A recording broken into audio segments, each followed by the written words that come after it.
Good morning. I'd like to welcome everyone to Williamson County Board of Commissioners' regularly scheduled monthly meeting. It's Tuesday, May 13th, 2025. It's 10 a.m. Roll call, please. Tim Atkinson. Present. Jim Marlowe. Present. Jim Raisin. Present. At this time, I ask everybody to rise. Pledge allegiance. Pledge allegiance to the flag of the United States of America and to the republic for which it stands, one nation, under God, indivisible, with liberty and justice for all. Next, would you lead us in prayer? Thank you. Heavenly Father, we thank you for this beautiful day, a break in the rain and a chance to cry out. We thank you for all the blessings that you provide to us each and every day, especially the ones that we tend to take for granted. We thank you for your guidance, your stability. As this board gives consideration to the future of Williamson County, we ask that you be with all of our first responders and our armed forces. They're scattered all over this globe so that we might live safely in the greatest nation. In Jesus' name we pray. Amen.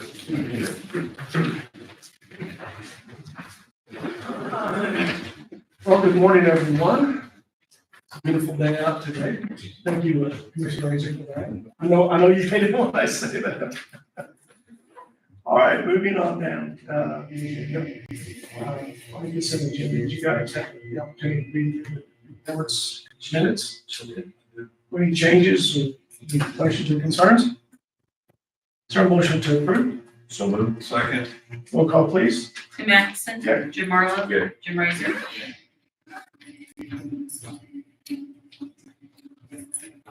I see Lori's here from ROV.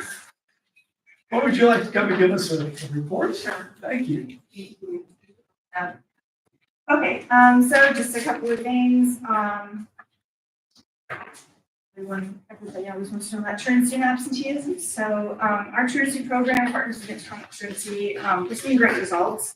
I'll have better data and charts shortly. We're just wrapping up the year now. So at this point, we've seen almost 1,000 referrals from our schools, and the referral is the portion where we start intervening.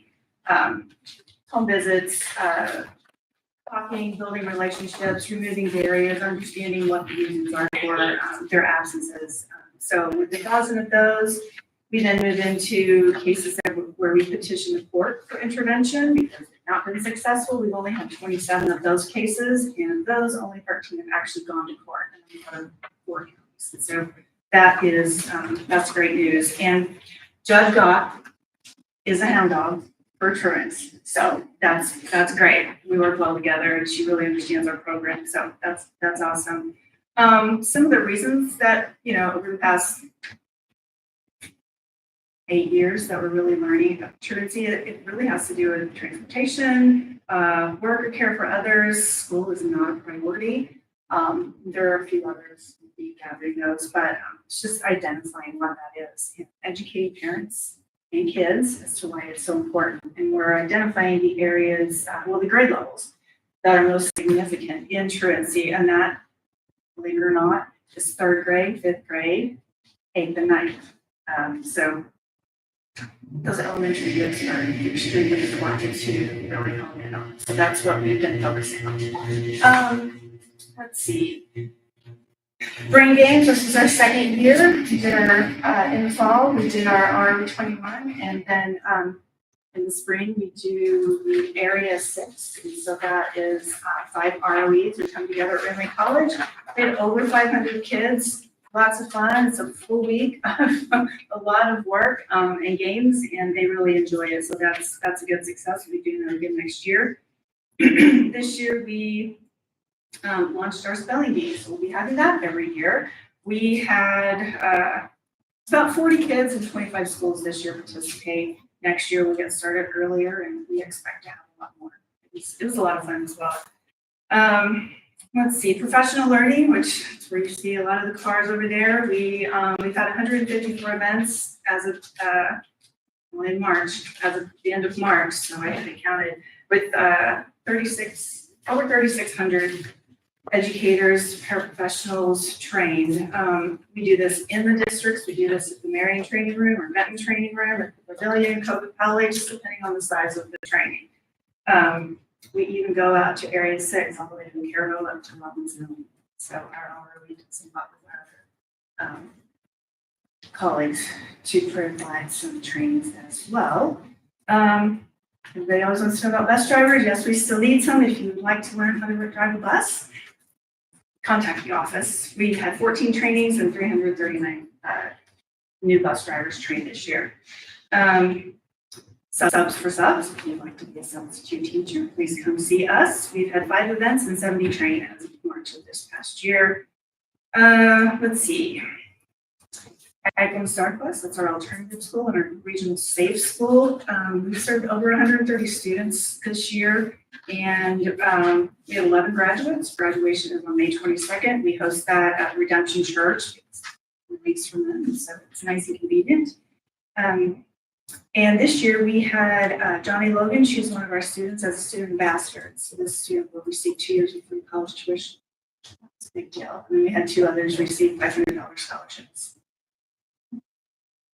This year, we launched a new program, ROE21 ALOP, Alternative Learning Opportunities Program. It's been a great year. It's been a lot of work, but we have received so much positive feedback from our school districts. We've impacted over 430 students and their families in 13 schools, and we are expanding next year. Again, gathering data so we can be sharing that with our districts as well.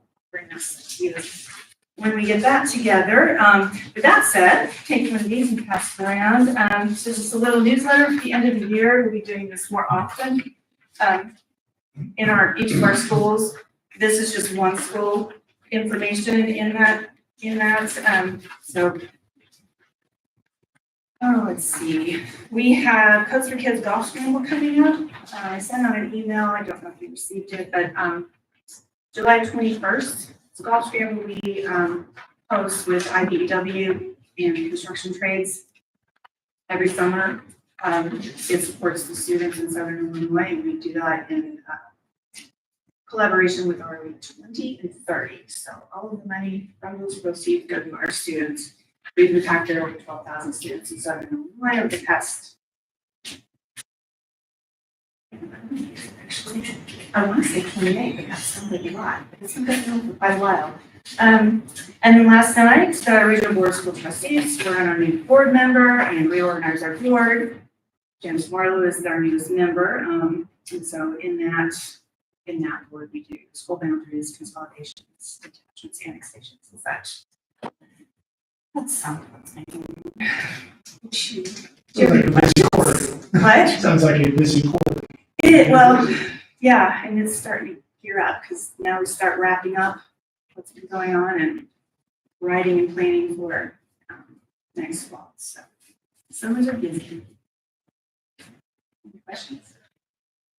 Thank you for the update. We appreciate it. Thank you. Good job.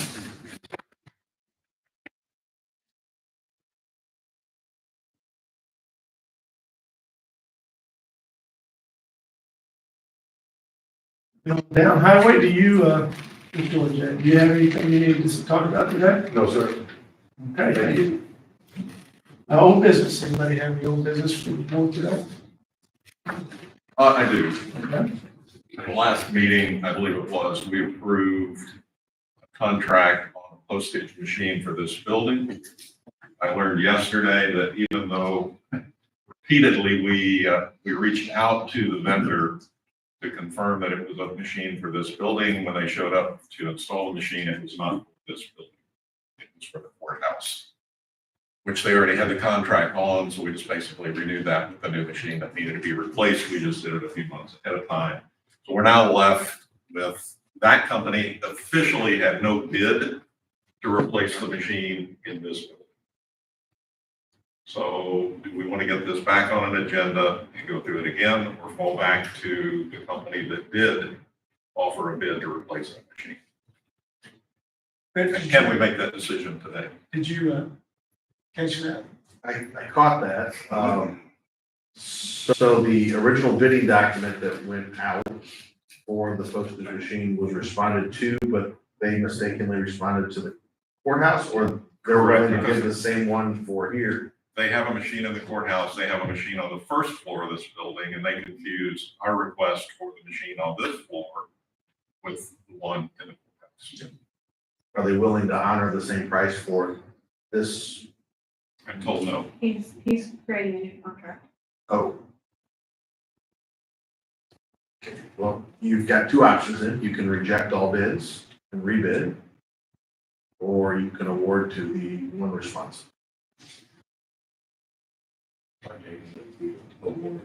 one of those that responded on this sheet. I agree. Well, that's a trifecta. So we still need to vote on that though.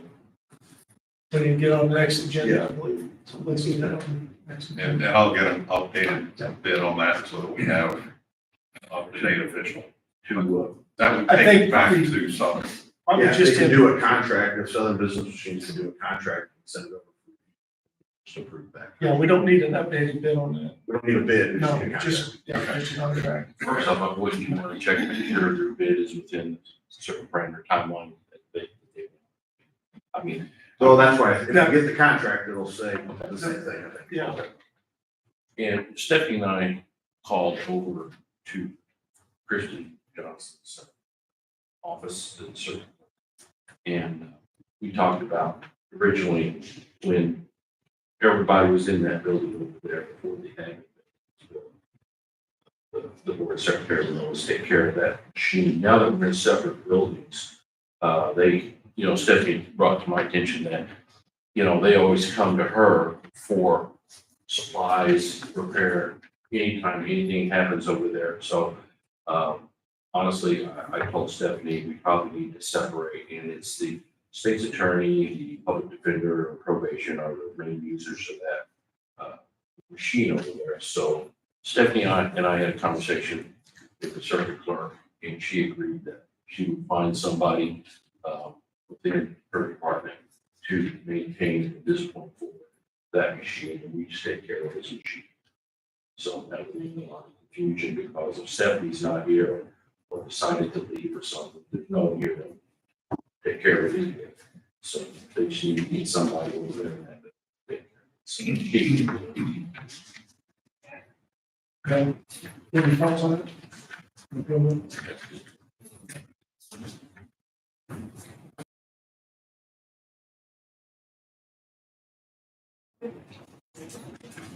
Moving on down, the next thing on the agenda is the Marion Elks fireworks permit.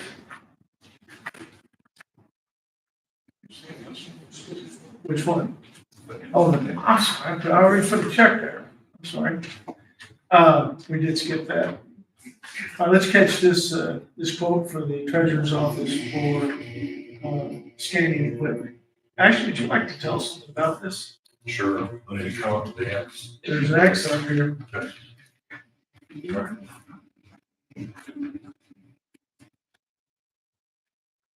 All right, so we're obviously moving to a new tax software program with DevNet. There are about 10 counties currently that use a scanning system in which you can scan mail, tickets that are taken from the local banks that take payments on our behalf, and also just scan checks and have like a verification system electronically and create an actual batch for those things. And also being able to take those checks and create a remote deposit to go directly to the bank where we don't have to physically take the deposit to the banks. It's all intertwined with their core processing system and their cloud. The one thing, this company, I checked with two different companies, went through demos with both of them. Jaguar Systems, which is actually an Illinois-based company, was the one that offered the best products for use. The other one was a little more cumbersome, and I thought was a little dated compared to what their system was. So they offered this quote. It's a combination of initial startup and setup, and then there's an annual cost for this as well. The total the annual cost, which is the system itself and the capture, repair, research, report system. It's going to do up to 50,000 transactions, which will, it'll cover us. Scanning workstations, the repair stations in which you can look and analyze what's been scanned in at another station to keep the process going and to keep things more efficient. And then just the annual maintenance of the scanner and the software and the updates and everything is $9,125. Then the professional service portion, this is a one-time cost. The configuration, implementation, and training of the system itself is $3,600. They have to build it to suit us, and then put in all of our bank account information and get that set up. We're going to have it set up to handle our main real estate accounts, which is at one bank, and then our main mobile home account, which is at another bank. And they're also going to allow us to put on this system our general fund and our payroll account as well, which is ones that we have a large amount of volume of transactions with, to be able to use in this. And then setting up, that's where these extra 3 accounts come from. Total amount $4,650 for that. And then the scanners, that's a one-time charge. What I'm requesting, I need to replace all the scanners to match what DevNet's going to have, then what these are going to have. I've also talked with the banks themselves to make sure that these scanners will interface and will work on their remote deposit systems also. So we're going to set up where we can do remote deposit as much as we possibly can with every single bank, but these scanners are the same ones that the banks use in their teller machines, and then Jaguar is willing to configure those to match their system. So we can just have a single scanner, at each station. But we'll have scanners at every counter station plus our drive up, and then each employee plus myself will have a scanner as well. So we'll be able to continuously operate, whether someone's out at lunch, on vacation, it's out of the office or whatever, to be able to make sure it works. This should speed up our processing time immensely. It'll reduce our time when we're out in the office and going to make deposits.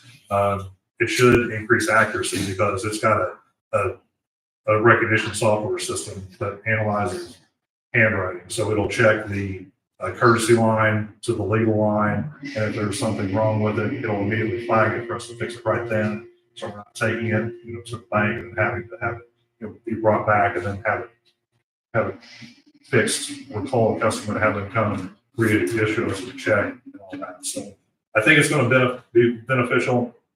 It will take some time to get this fully ramped up and use its capabilities to its fullest, but I have no doubt that it'll work well for us. And then if it does work well for us, I know that the county clerk's office and also the circuit clerk's office does remote deposit. If we can get this set up, or even if I can just get it set up with the banks and then be able to show them how to do it, it can increase the efficiency in several ways. But the total amount for this request is $24,203.06. And that would be including the annual government discount, $600. Yes, that's correct. So from this point on, it should just be $525. Yes, that's Yeah. correct, yeah. How much training involved for your staff? I don't know, it's a good question. I'm hoping maybe a week or so, it's gonna be one of those things. The problem is we don't have everything going on right now. So we can start to do the remote deposit. We're currently taking mobile homes, so we'll be able to do that. But mobile homes are sporadic, so they don't come in as much, and also the banks don't collect mobile homes for us. So mail-wise, we don't have near the volume that we're gonna have, with, the real estate side.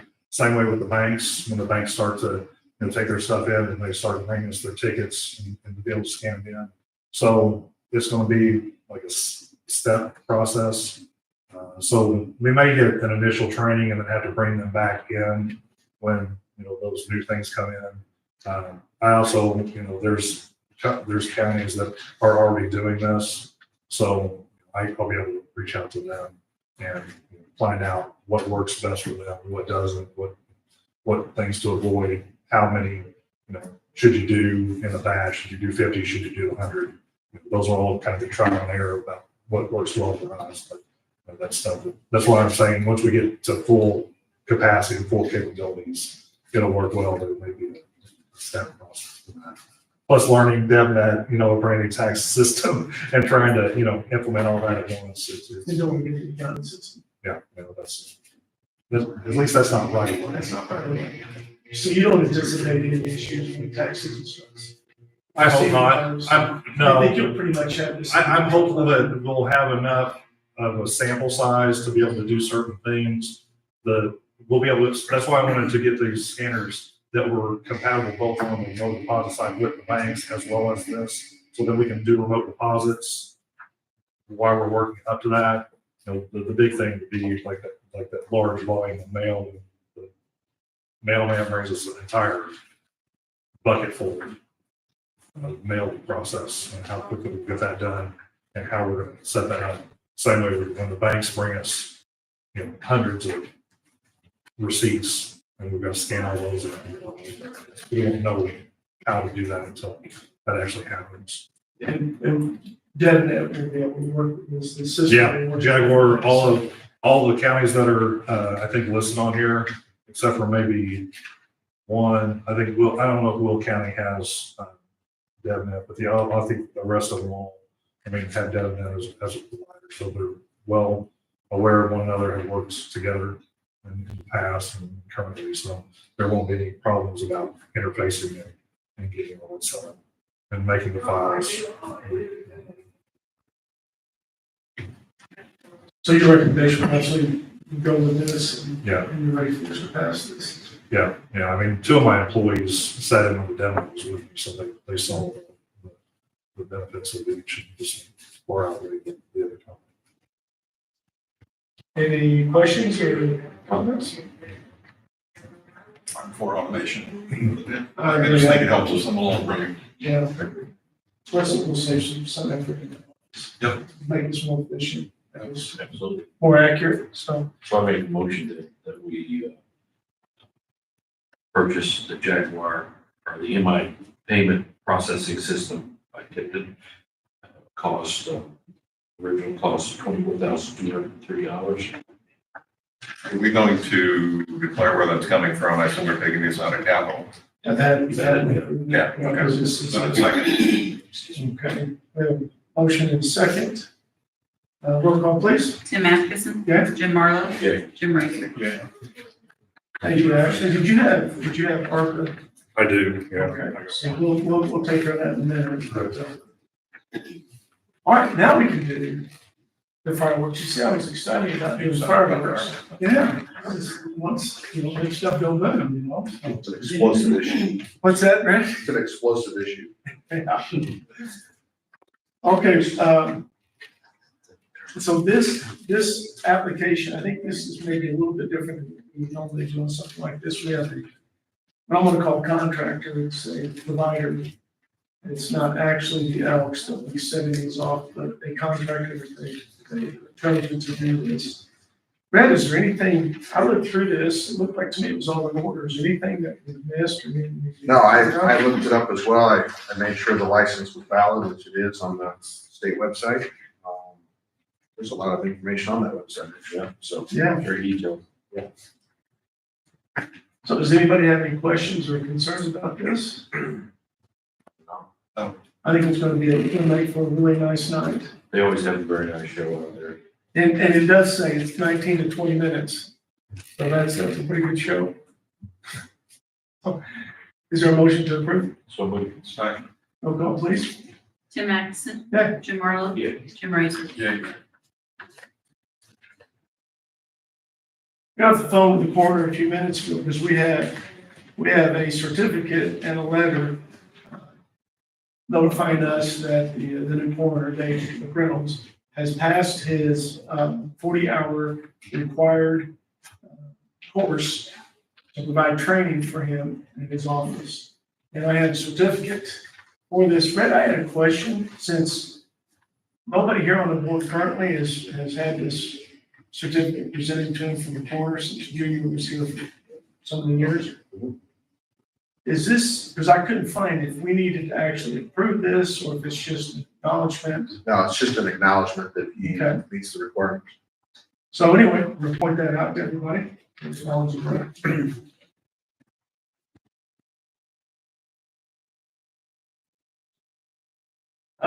Moving on down into the letters of engagement.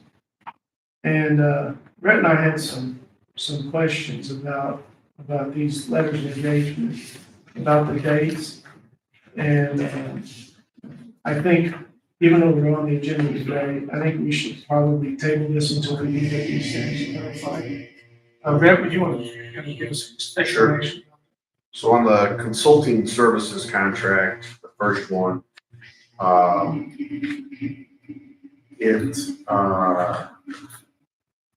doesn't indicate exactly when it starts. So I don't know if there's already been consulting services that are provided and covered by this agreement or not. The other is it indicates the designated officials for the fiscal year. Fiscal years ended November 30th, 2025, which would tell me that it's, I guess, currently, this is the current consulting. So that was my first question, is just for clarification on that one. The second one, the budget assembly services, it indicates in the very first paragraph that actual and forecasted receipts and disbursements of Williamson County as of November 30th of 26. So I don't know if she meant to indicate fiscal year ending as of November 30 of 26, which is what I believe she was indicating. But then on the second page, it says our fee for these services will be at our standard hourly rate.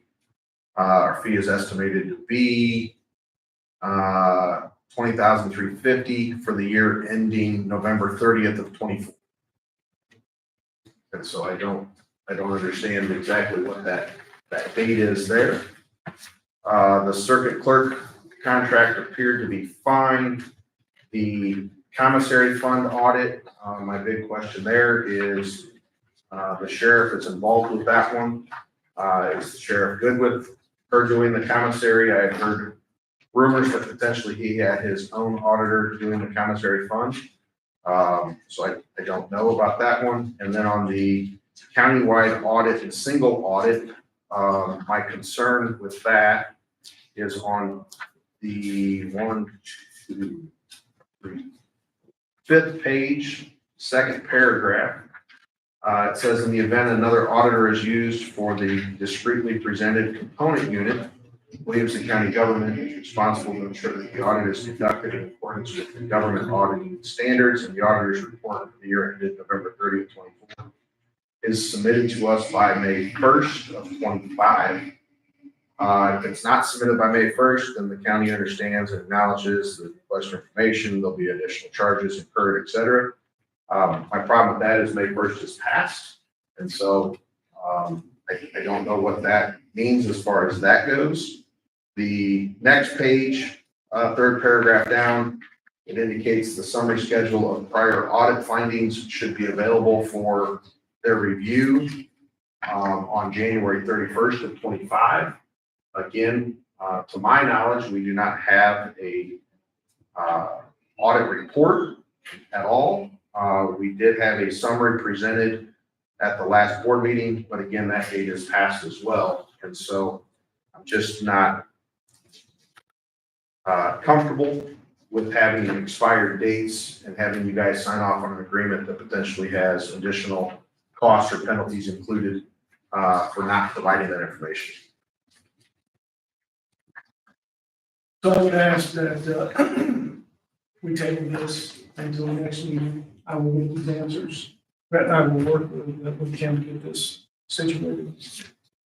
Are we okay with that? Do we officially want to table this or just skip it?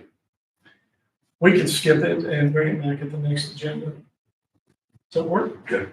Good? Okay. Thank you.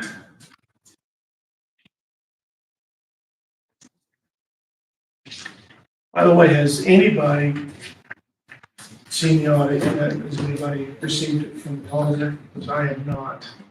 I had a conversation with him on Friday, and I was expecting it before today's meeting, and I'm not gotten the audit, nor have I got the audit report.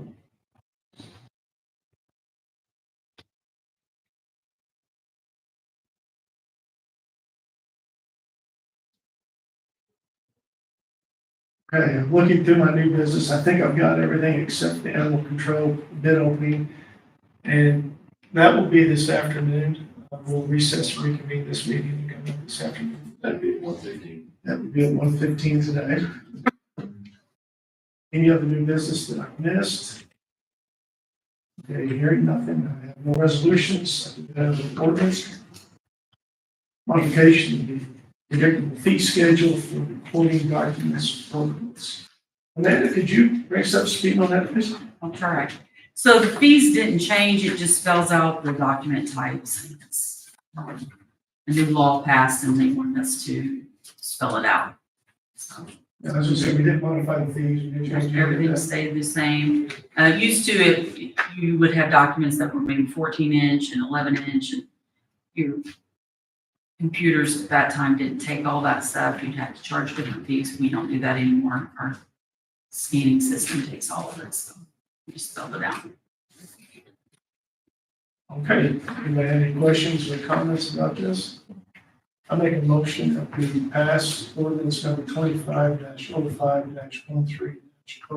That's the modification to the predictable fee schedule for recording documents. Second, roll call please. Jim Matheson, Yay. Jim Marlowe, Yeah. Jim Razor. Okay, the next one is kind of, once again, kind of a slightly unusual thing we don't do very often. I'm gonna ask you guys to open up a liquor license fee. We have a set number of those, and they're all being used right now. I was contacted from a person wanting to buy. It is in the last process of buying an existing building to bring in a new liquor store. And they wanted us to have a liquor license if they bought the store and if they can pass their application, background check and all that, then we would have one available for them.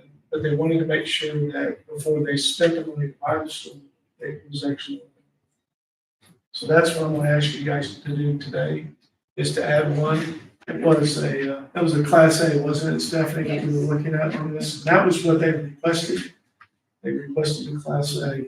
But we do this contingent that they do open up the store. That way, it's not in effect unless they open the store. It's kind of like a guarantee that they give them. But you're passing it as an ordinance, so you don't have a contingency. Yeah. Okay, just check. Yeah, that's, Yeah. if you weren't doing a contingency, yes, but with the contingency, because if it doesn't, then you've got to go back from an ordinance standpoint, look at the ordinance and determine whether or not the contingency was met, whether or not the license. So, okay, so you're better off. And that's kind of where I was at on this. It's like, do we wait? You know, Sure. I'd like to provide them some security that if they can pass this, this application, there's one waiting for them. Well, I don't have a problem with And- it open one. Okay. It's just, I just didn't. So, you know, the logistics. And I'm hearing that we may lose one in the county. We may actually lose one, but like I said, everything is filled right now. We don't have any opens. So it's really So we're not assigning a license, we're just We're making- raising our number so that another one can be created in a future date. You're creating the license, you're just not assigning it. Correct. Oftentimes, the counties will have a maximum number that is static. Williamson County is different in the fact that they change the ordinance each time that they renew or reject a license. And like I said, we may have one that doesn't renew, and if that's the case, we come back. Take the money back down. The only other question I had is this a Class A? It's Class A, yes. That's what they requested, was it? That's what they told me, and I think they filled out the application. They have, and they also passed the background check. And they've already passed it, so the second that they buy this and they want it, then we can sign it over to them. I make a motion that we pass Ordinance number 25-05-13-03. That's amendment to liquor license and control ordinance in the County of Williamson, State of Illinois, dated 05/13/2025. Second. Roll call, please. Tim Atkinson. Yeah. Jim Marlowe. Yeah. Jim Razor. And once again, that is adding an A liquor license. Let's see.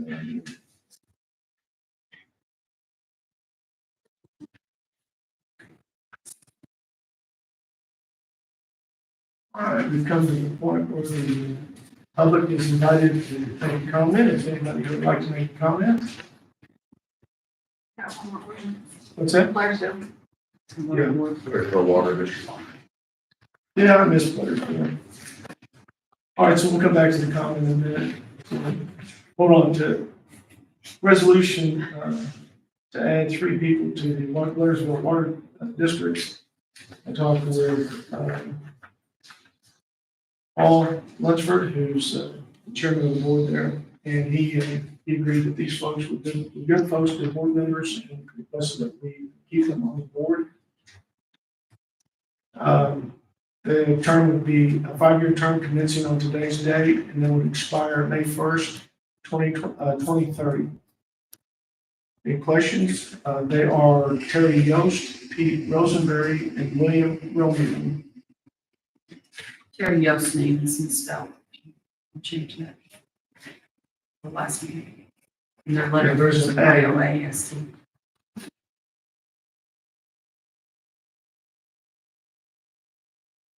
Yeah, I did. I checked everything else. I didn't check the spelling. Is there any questions or comments? Make a motion that we accept resolution, approve resolution number 25-05-13-50, adding Terry Yost, Pete Rosenberry, and William Romeo to the board, keeping them on the board with their terms expiring May 1st, 2030. Second, Yeah, second. roll call, please. Tim Atkinson. Yeah. Jim Marlowe. Yeah. Jim Razor. Yeah. Now, public comment. Anybody have a public comment? I do, Mr. Chairman. I just want to remind everybody that this Saturday from 7 to 12 is countywide cleanup day. And the list of the items to be taken is on our website. And so look forward to another good turn. Yeah, and what time is it starting again? 7 o'clock. 7 o'clock, and it goes till noon. It's at the Republic Services Transfer Station. That's on Vandyville Road. Vandyville Road, yeah.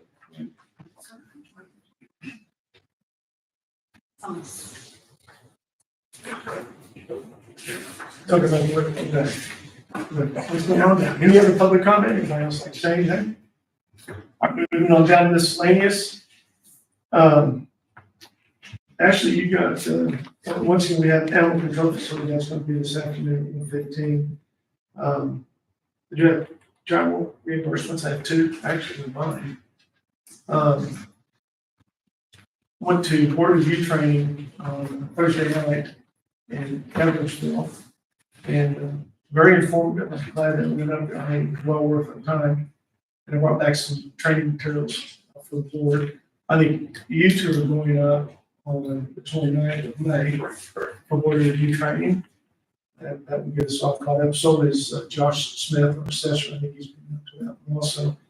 I drove 244 miles round trip up there, and that was a total to be reimbursed of $170.80. I also had a meeting with ICMRT in Mount Vernon on Friday afternoon, and that was to discuss our insurance, our business insurance claim, ICMRT, and I drove 88 miles round trip up to that, and that was $16.60. It was no stay.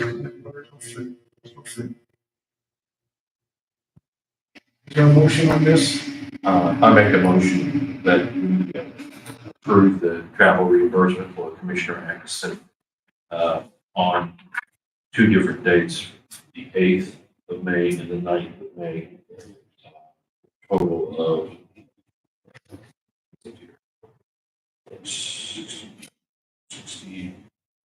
$232.40. Second. Okay, any questions or anything else about this? Call for vote. Hearing none. Roll call, please. Tim Atkinson, Abstain. Jim Marlowe, Yay. Jim Reeser. Okay, now, Ashley, you said you had ARPA?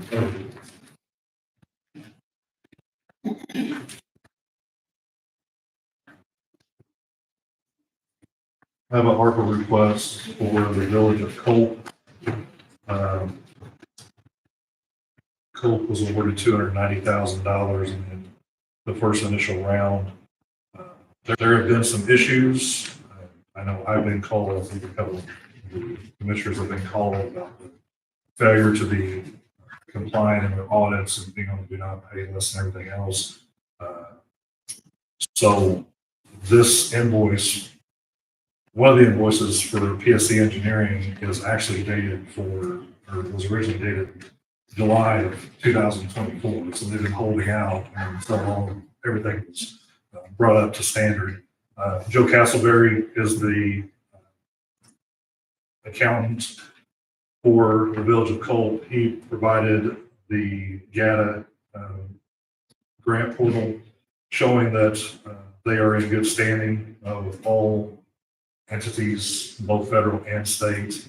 So they are in full compliance. The only audit they have outstanding is their current fiscal year audit, and everything is up to standard.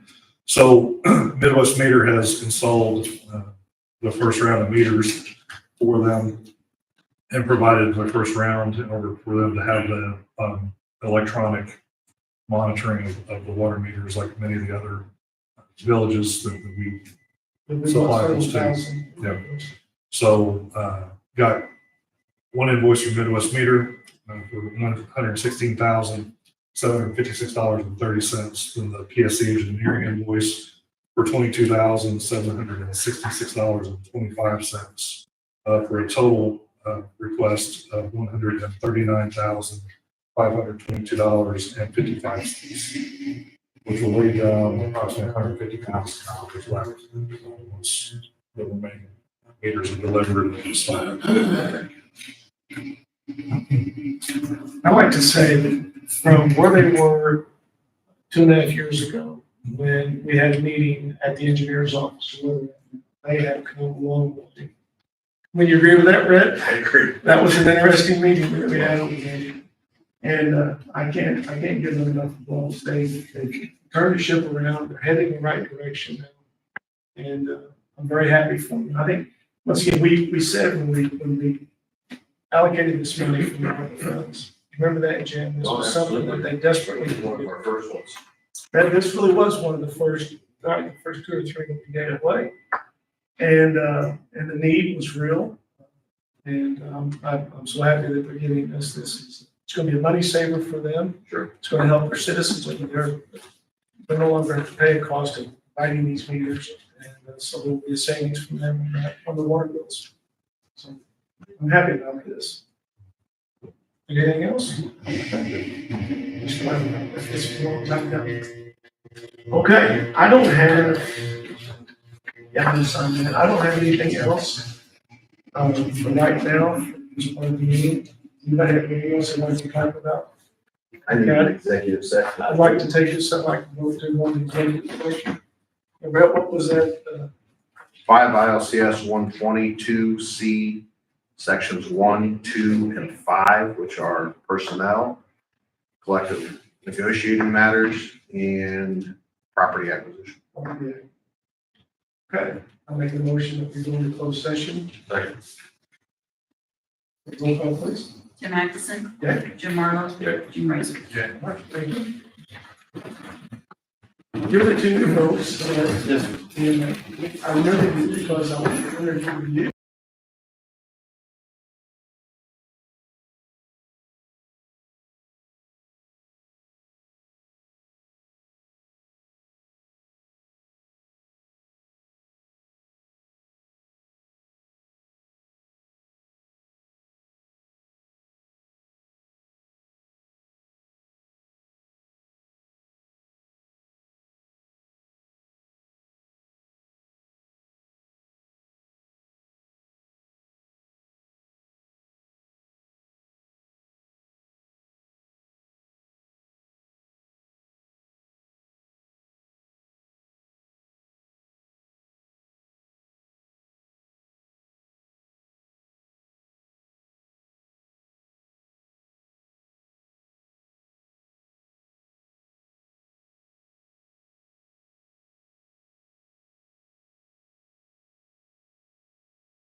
All right, we're coming back into open session. It's 11:15 a.m. Tuesday, May 13th. Roll call, please. Ben Isaacson, Present. Jim Marlowe, Present. Jim Riser. Present. Does anybody have anything else for this meeting before we recess and reconvene? Hearing nothing, I make a motion that we recess and reconvene at 1:15 this afternoon. So, Roll call, please. Ben Isaacson, Yeah. Jim Marlowe, yeah. Jim Riser. There you go. I am not planning on being here for the bid opening unless you guys request it. Your, you know,